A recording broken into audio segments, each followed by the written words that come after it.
Yang pertama itu masalah di tribun ya, itu untuk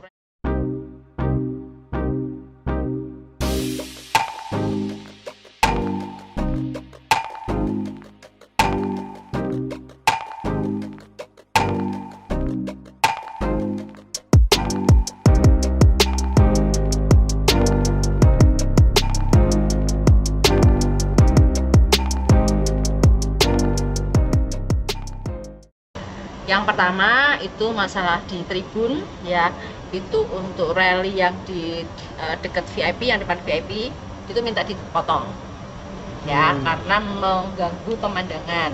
Itu yang pertama.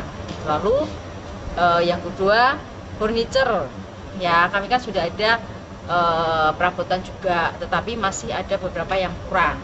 Jadi itu menjadi tanggung jawab dari kita, pemerintah kota, khusus untuk furniture. Tapi untuk yang fisik itu dari Kementerian PUPR ya. Jadi itu untuk pemotongan rally, lalu penambahan platform kamera di tribun ya, itu jadi tugasnya dari Kementerian PUPR. Jadi yang menempel di bangunan itu adalah dari Kementerian PUPR. Kami pemerintah kota yang menganggarkan untuk furniture, dan ada platform kamera di media center, di ruang press release ya, press conference itu harus ada platform kamera itu.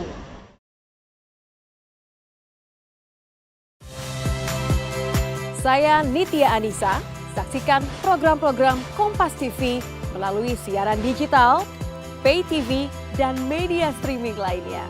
Kompas TV, independen, terpercaya.